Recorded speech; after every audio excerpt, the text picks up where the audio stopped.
श्री कृष्ण कहते हैं, एक बार एक नेत्रहीन व्यक्ति गया मंदिर में ईश्वर के दर्शन के लिए। अब वहाँ स्थित व्यक्तियों को ज्ञात हुआ कि ये व्यक्ति नेत्रहीन है, तो कुछ लोगों ने उसका उपहास उड़ाना प्रारंभ कर दिया। वो जिसकी स्वयं की दृष्टि ही नहीं है, क्या करने आया होगा यहाँ? कदाचित ईश्वर से शिकायत करने आया होगा कि आपने मेरी दृष्टि ही छीन ली। इन सभी बातों का नेत्रहीन व्यक्ति पर कोई असर नहीं हुआ। वो मुस्कुराया और केवल एक ही बात कही, माना कि मेरे भाग्य ने मुझे दृष्टि नहीं दी, किंतु मैं अभागा नहीं हूँ, क्योंकि मेरा ईश्वर मुझे देख सकता है। स्मरण रखिए, दृष्टि नहीं दृष्टिकोण आवश्यक है। यदि आपका दृष्टिकोण ही शुभ हो तो अशुभ में भी शुभ स्वयं दिखने लगता है और मन प्रसन्न होकर कहता है, राधे राधे। क्रोध एक स्थिति जहाँ जीभ मन से अधिक गति से कार्य करती है। लालच वो मन स्थिति जिसमें स्वाद करुणा से कार्य करता है। प्रतिशोध जिसमें व्यक्ति दूसरों से अधिक स्वयं को हानि पहुंचाकर सुख पाता है। और ईर्ष्या, इसमें व्यक्ति स्वयं के अस्तित्व को खो देता है, कुछ और ही बन जाता है। दूसरी ओर है आनंद, जिसमें आत्मा शरीर से अधिक प्रसन्न होती है। और प्रेम वो भाव जिसमें हमारा दुख सब में बंट जाता है और सबका सुख हम में आ जाता है। राधे राधे। तो आपको क्रोध, ईर्ष्या, लालच, प्रतिशोध में रहना है या आनंद में रहकर प्रेम से जीवन व्यतीत करना है? निर्णय आपका है, क्योंकि मैं तो अपना निर्णय कब का ले चुका हूँ। यदि जांचने जाओ तो ऐसा कोई रत्न नहीं जिसमें कोई खोट नहीं, किंतु मन में बसा हर रत्न हमारे लिए श्रेष्ठ है। यदि परखने जाओ तो ऐसा कोई जीव नहीं है जो सर्प से अधिक विषैला हो, किंतु मानो तो ऐसा कोई जीव नहीं जो सर्प से अधिक सरल हो, जो केवल अपने पथ पर चलता है, जानकर किसी को हानि नहीं पहुंचाता।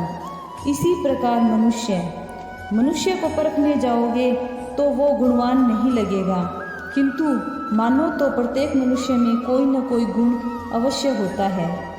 बस बात आती है आपके दृष्टिकोण की। इसलिए अपने जीवन में मनुष्य को परखने में समय नष्ट ना करें। मनुष्य कोई वस्तु नहीं है, बल्कि आत्माधारी जीव है, जो कदाचित आपके व्यवहार से बदल नहीं जाएंगे।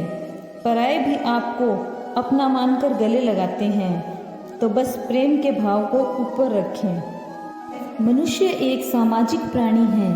समाज में घूमता है, लोग ढूंढता है, संबंध बनाता है, उसे बढ़ाता है, सुख देता है, सुख प्राप्त करता है, अपने दुखों को कम करता है, किंतु एक बात नहीं समझ पाता कि अपना कौन है और पराया कौन। अपना वो नहीं है जो सुख के क्षणों में आपके साथ रहते हैं, बल्कि अपने वो है जो दुख के क्षणों में आरंभ से लेकर अंत तक आपके साथ हो। ध्यान दे, सुख के क्षणों में जो आपके साथ सम्मिलित होते हैं, ये वो लोग हैं जिन्हें आप चाहते हैं, और दुख में जो लोग शामिल होते हैं, ये वो लोग हैं जो आपको चाहते हैं। अब किन्हें अपना बनाना है और किन्हें पराया, निर्णय आपका है। कभी जीवन में आपने देखा होगा, सुना होगा, मनुष्य जब दूध पीता है तो उसमें कोई मक्खी आकर गिर जाए तो वो दूध का पान नहीं करता, वो दूध को ही फेंक देता है। किंतु यहाँ परिस्थिति थोड़ी भिन्न है। यहाँ दूध के स्थान पर घी है, तो मनुष्य क्या करता है? घी को नहीं फेंकता, बल्कि मक्खी को निकाल कर फेंकता है। इससे हम क्या समझते हैं? यही कि मक्खी अधिक महत्वपूर्ण नहीं है। अधिक महत्वपूर्ण वो पदार्थ है घी। अब सोचिए, दूध और घी दोनों गाय के ही होते हैं, फिर अधिक महत्ता घी को क्यों दी जाती है? वो इसलिए कि जो जितना तपता है उतना ही खरा बन जाता है, उतना मूल्यवान बन जाता है, और इतना मूल्यवान कि उसमें कोई अवगुण भी हो तो लोग उसे अनदेखा कर देते हैं। ये गुण अवगुण केवल व्यवहार है, किंतु परिश्रम करना, संघर्ष करना, तपना, ये मनुष्य का भाव है। और व्यवहार पर नहीं, भाव पर ध्यान केंद्रित कीजिए, उसे महत्व दीजिए। और आइए मेरे साथ प्रेम से कहिए, राधे राधे। मनुष्य में कितने भाव होते हैं, किंतु वह वही करता है जो करता आया है, और यही उसकी सबसे बड़ी भूल है। यदि मैं आपको उदाहरण दूं, तो एक ग्वाल जिसने बालपन से एक ही काम किया, गैया को चराना, दूध निकालना, उससे जीवन भर वही मिलेगा, केवल दूध। लेकिन सोचिए, यदि दूध किसी हलवाई के पास जाता है तो वह उसका मावा बनाता है, माखन बनाता है, भिन्न भिन्न प्रकार की मिठाइयाँ भी बनाता है, घी बनाता है। कुछ न कुछ बड़ा किया तो बदले में उसे कुछ बड़ा मिलेगा। आप यदि वही करेंगे जो सदियों से करते आए हो, तो वही मिलेगा जो सदियों से प्राप्त करते हो। कुछ नया करो, कुछ भिन्न करने का प्रयास करो। स्मरण रखिए, यदि आप कुछ ऐसा करेंगे जो आज तक किसी ने नहीं किया, तो आपको ऐसा मिलेगा जो आज तक किसी को नहीं मिला। नए कार्य, नए प्रयास, नई सोच को अपने भीतर जागृत करिए, क्योंकि यही सोच सच बनकर आपके सामने आएगी। सागर मंथन, हम सभी जानते हैं कि ये कैसे हुआ, इससे क्या क्या पाया गया। असंख्य रत्न पाए, विष पाया, अमृत पाया गया। इसी प्रकार हमारे भीतर भी एक विशाल सागर है जिसे हम कहते हैं मन। अब यदि इस मन का मंथन करोगे तो उसमें से विष भी निकलेगा, अमृत भी निकलेगा। स्वयं देखिए, आपकी ये जीवा है जो विष भी उगल सकती है, अमृत भी। कुछ बुरा कर सकती है, चाहे आपकी मंशा बुरी ना हो। इसलिए जब भी आप अपने मुख से शब्द निकालो, इस मन का मंथन करके निकालो। पादुकाएं, खड़ाऊ हमारे जीवन में कितनी महत्वपूर्ण होती है। जब भी हम इन्हें पहनकर चलते हैं तो ये हमारी रक्षा करती है, कांटों से, छोटे कंकड़ों से सुरक्षित रखती है। किंतु इसी को किसी और दृष्टिकोण से देखा जाए तो यही पादुकाएं जो चलने के समय पीछे से कीचड़ उछालती है। ऐसे ही लोग हमारे जीवन में भी होते हैं, जो चलते तो हमारे साथ है, लेकिन ये पीछे से हम पर कीचड़ उछालते हैं। चलते हुए जब आपकी पादुकाओं द्वारा आपके पीछे से कीचड़ उछाला जाता है, तब आपका ध्यान वहाँ नहीं होता, आपका ध्यान आगे होता है। और यही लक्ष्य है, यही मार्ग है, और यही आपको करना चाहिए। स्मरण रखिए, आपका पांव पकड़कर खींचने वाले वही हो सकते हैं जो आपके पीछे होते हैं, और आपका ध्यान वहाँ नहीं, सदैव आगे लक्ष्य पर होना चाहिए। सदैव अपने लक्ष्य पर ध्यान केंद्रित कीजिए। इस जीवन में आगे बढ़ते रहिए।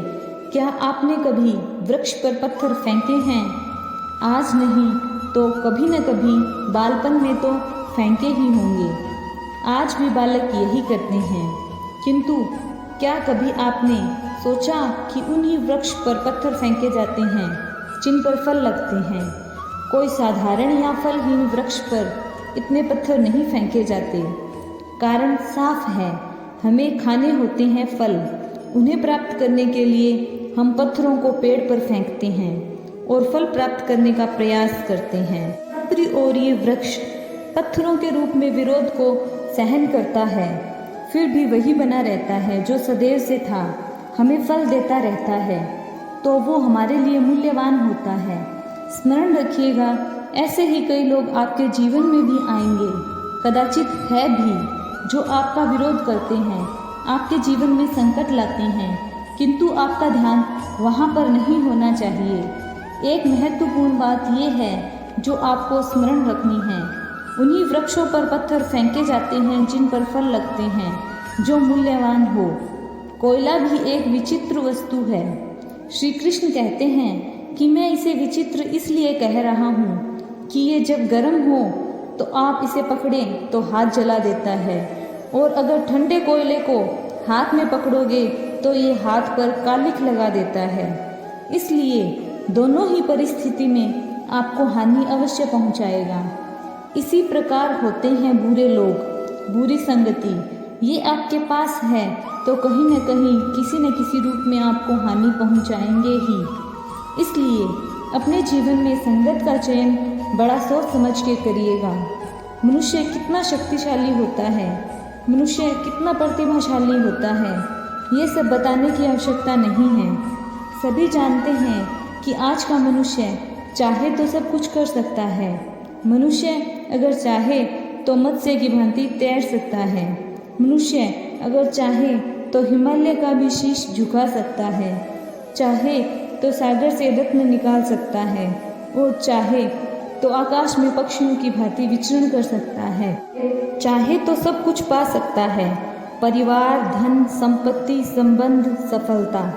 यदि कुछ है जो नहीं पाना चाहता, वो है उसके खुद के दोष, भूल। इन्हें कभी नहीं पाना चाहता। लेकिन जिस दिन मनुष्य अपनी भूल स्वीकार कर ले, उसे सुधारने की ओर अग्रसर हो जाए, तो उसी समय वो सही अर्थ में मनुष्य है। दोष सभी में होते हैं, उसे स्वीकारें, सुधारने का प्रयास करें, जीवन में और आगे बढ़ोगे। प्रकृति को देखिए, इसकी सुंदरता को देखिए, इस डाली को देखिए, इस डाली पे लगे पुष्प, इन पुष्पों का सहारा है ये डाली। अब सोचिए, इस डाली से इस पुष्प को तोड़ा जाता है तो चाहे जो कुछ भी कर लो, पुनः नहीं जोड़ पाओगे। अब यही हमारे जीवन में होता है।